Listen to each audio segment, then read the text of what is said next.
मेरे पास मेरे अपने जो निजी विचार हैं, 4 सुझाव हैं। मैं हम दोनों सोशल एक्टिविस्ट के सामने रखता हूं। आप इनसे कितने सहमत हैं नहीं आप बताएंगे। पहला सुझाव मेरा है कि भारत के संविधान में ये नियम होना चाहिए, कोई भी नेता, कोई भी प्रत्याशी, कोई भी मंत्री, कोई भी विधायक और सांसद 2 टर्म से ज़्यादा सांसद या विधायक नहीं रह सकता है। क्योंकि अगर 10 सुन लीजिए, पूरे चारों सुझाव सुन लीजिए फिर बोलिएगा। कारण कि अमेरिकन पॉलिसी में भी ऐसा ही है कि 2 बार से ज़्यादा कोई नहीं रह सकता वहाँ भी। भारत में क्या है कि 40 साल तक एक ही आदमी जीते जा रहा।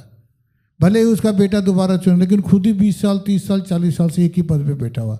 नई युवा पीढ़ी नहीं आ पाती है, नंबर 1। उससे दूसरा दिक्कत क्या होती है, अगर वो 20-25 साल जीत गया ना तो उसकी एनर्जी शिथिल हो जाती है। उसको लगता है कि ये तो मेरा बपूती सीट है, लोग तो वोट देवे करेगा, काम करने की तमन्ना खत्म हो जाती है, देश का विकास रुक जाता है, लोगों के पास नई सोच नहीं आ पाती है, बाकी कार्यकर्ता झोला ढोते रह जाते हैं। ये एक सुझाव है। इसलिए मेरा सुझाव कि भारत के संविधान में भी अमेरिकन तर्ज पे 2 टर्म से ज़्यादा आप किसी पद पे बने नहीं रह सकते हैं। नंबर 2 कि हमारे यहाँ एक क्लर्क बनने के लिए पढ़ाई लिखाई नहीं चाहिए, पूरी पढ़ाई लिखाई चाहिए, लेकिन देश चलाने के लिए 0 अगर अनपढ़ भी है तो चाहिए। तो ये भी नियम बनना चाहिए कि एक क्वालिफिकेशन हो और एक ट्रेनिंग पीरियड हो उसका।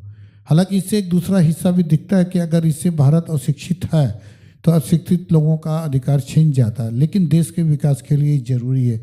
अब देश में शिक्षा का बड़ा कार्यक्रम चला है और एक मिनिमम क्राइटेरिया होनी चाहिए कि देश संचालन के लिए आपके पास इतना पॉलिटिकल इकोनॉमिकल सारा ज्ञान होना चाहिए।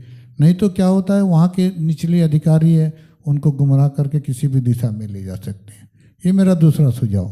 तीसरा, बड़ी बड़ी पार्टियां चुनाव के समय आती है, घोषणा पत्र, संकल्प पत्र, कई नाम हैं, आजकल तो चला वो तेजस्वी प्रण पत्र, बड़े बड़े पत्र लेके आती है। इतना पैसा फ्री देंगे, बिजली फ्री देंगे, गैस सिलेंडर फलना में देंगे, 10,000 50,000 लाखों रुपया दे देंगे, ये दे देंगे वो दे देंगे।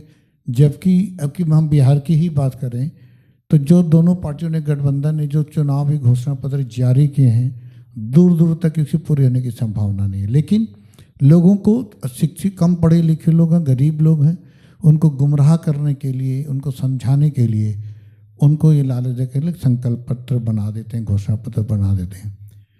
सुझाव मेरा ये है, कोई भी पार्टी अपना घोषणा पत्र बनाने जारी करने के पहले उसको सर्टिफाइड तरीके से ये प्रूफ करना होगा कि वो अपनी योजना को कैसे लागू करेगा, उसके पास डाटाबेस क्या है, इसके लिए वो क्या योजना लाएगा, काम कैसे करेगा और कितने समय में पूरा करेगा, और उसको बाकायदा सुप्रीम कोर्ट या चुनाव आयोग से उस घोषणा पत्र को जांच करा के अप्रूवल लेना चाहिए। कुछ भी नहीं कि कुछ भी आके बोल दिया, अरे हम आपको घर से दो ना, कि हम ही को अगर मंत्री बनना है, हम बोलेंगे हम हर आदमी को 10-10 लाख रुपया देंगे, 1-1 करोड़ रुपया देंगे। जैसे 15-15 लाख का बात 2014 में मंत्री मोदी जी ने भी कहा था, न तो मिला न कुछ हुआ। तो कुछ भी आप घोषणा कीजिए, आपको जो मन है, but you have to certified that कि आप हाउ कैन यू इम्प्लीमेंट, कैसे आपको इम्प्लीमेंट करेंगे, आपके पास योजना क्या है, पैसा कहाँ से लाएंगे और इसको लागू कैसे करेंगे और कितने दिनों के अंदर करेंगे। ये तीसरा है। चौथा, देश की जितने भी संवैधानिक संस्थाएं हैं, मीडिया है, चाहे वो सुप्रीम कोर्ट हो, ईडी हो, सीबीआई हो, इनकम टैक्स और मीडिया हो, ज़्यादातर इन्हीं की चर्चा होती है लेवल प्लेइंग फील्ड में। इनके जो चीफ जो होते हैं ऑफिसर, जो टॉप के 3-4 ऑफिसर होते हैं, इनकी नियुक्ति में ट्रांसपेरेंसी होनी चाहिए, सरकार का वर्चस्व नहीं होना चाहिए। अगर इनकी नियुक्ति में एक नया ऐसा नियम बने, कमेटी बने जिसमें जनरल पढ़े लिखे लोग भी हों और 7 या 11 आदमी की कमेटी बने, विपक्ष के लोग भी हों, गवर्नमेंट के भी लोग भी हों, तो अच्छे और बेहतर लोगों को यहाँ नियुक्त किया जा सकता है। और अगर वे यहाँ लोग निष्पक्ष पढ़े लिखे जिम्मेदार लोग को नियुक्ति होती है तो वे सरकार के खौफ से डरेंगे नहीं, निष्पक्ष रूप होकर काम करेंगे, हमारा देश बेहतर चलेगा।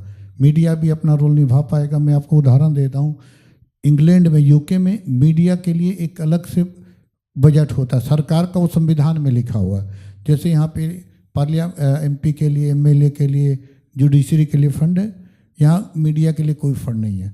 सरकार जिसको प्रचार देगी, जो इसकी बात मानेगा, उसको एडवर्टाइजमेंट देगी, वो उसको पैसा मिलेगा तो उसका चैनल चलेगा। करोड़ों का उनका खर्चा है।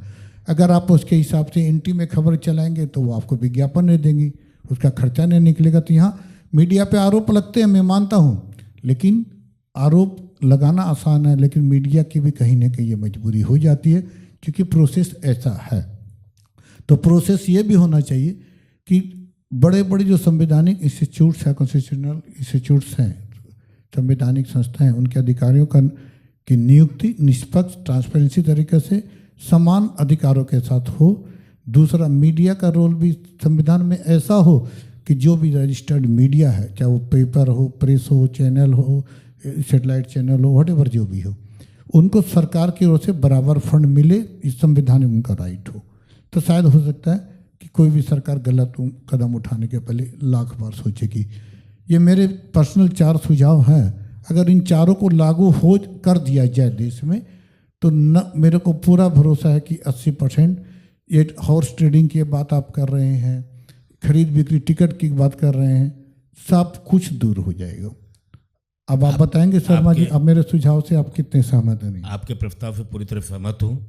आप मेरे इन सुझावों से सहमत हैं? बिल्कुल सहमत। विक्टर जी? आपके सुझाव से 100% सहमत हैं।